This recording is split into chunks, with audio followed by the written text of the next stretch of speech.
A few years ago, you couldn't even buy a 32-inch television for 50,000 rupees. Forget the price of this TV. This is the Redmi Fire TV 32-inch and it is available at a price of 13,999. Not only does this democratize television, but it also makes it available to everyone with all the features that you enjoy on higher-end televisions. But is this TV any good for the price that it's available at? We're going to find out in this video. So let's be clear on one thing. This is an HD ready television and it is not a full HD television. So if you're looking for a slightly better video experience, I would highly recommend that you at least get a full HD, if not a 4K television.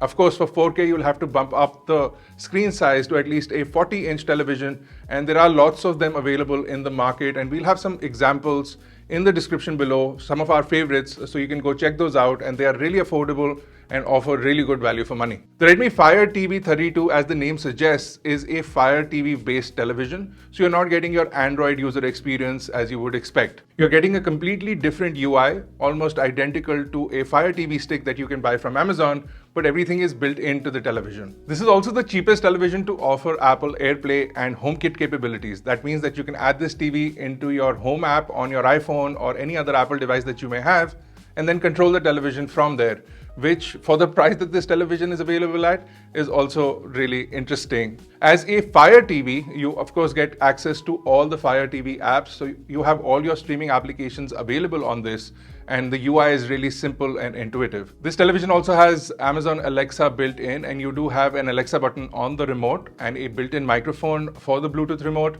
And you also have access to all your popular streaming apps directly from the remote in a single click. So all of those features are typical to smart televisions, but there's one thing that I bring back again is the display. It's not a full HD display, it's called an HD ready, but this is more close to a 720p display than a full HD, which is a 1080p display. Nonetheless, for the screen size, the resolution is pretty good, and if you're sitting from an average viewing distance of about 4 to 5 feet, then you're getting a pretty good viewing experience. This television also has Dolby audio built in, 20-watt speakers, you also have DTS audio. So all of those features are built into this television at a really affordable price, which makes it a prime example of a affordable television, or what it should be like. Now, this is a very light television as well for the size. So you've got 3.9 kilograms on the entire weight. You of course have a VESA mount on the back, so in case you want to wall mount this.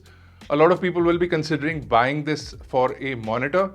I would highly recommend against it, because not only are the pixels very wide for a monitor viewing, wide meaning the pixels are bigger because there are lesser pixels on the screen, it's not going to give you a good monitor experience. I would rather recommend that you buy a large size monitor and then use that as a television as well, instead of picking this up as a monitor. For ports, you have two USB 2 ports, an Ethernet port, an AV port, two HDMI with one with ARC. You also have an earphone in and an antenna in. As far as specs are concerned, you've got a quad-core Cortex A35 CPU and the Mali G31 MP2 GPU, 1 GB of RAM and 8 GB of storage.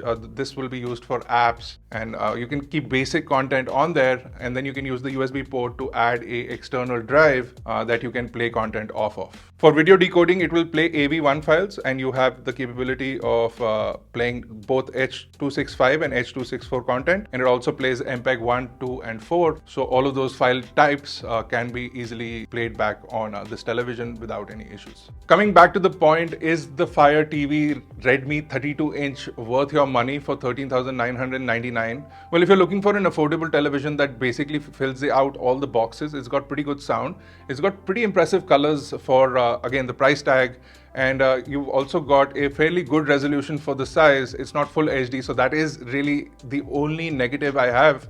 But again, for the price, it is right up there with the competition as far as what is available, and Xiaomi has a slightly better track record. It's one of the best-selling televisions in the country. If Redmi continues in that path as well, so you'll have a pretty good overall experience with this television at that price bracket. And then you also have AirPlay, and you can also use Miracast if you don't have any Apple devices. All of those features combined make this a pretty good value proposition. So if you're in the market for a budget television, this one definitely should check your boxes. Go check this out, and we'll have links in the description below. If you have any questions or queries, drop them in the comment section below. And if you have any specific product you'd like us to review, do let us know that in the comment section below as well. And I'll see you guys in the next one.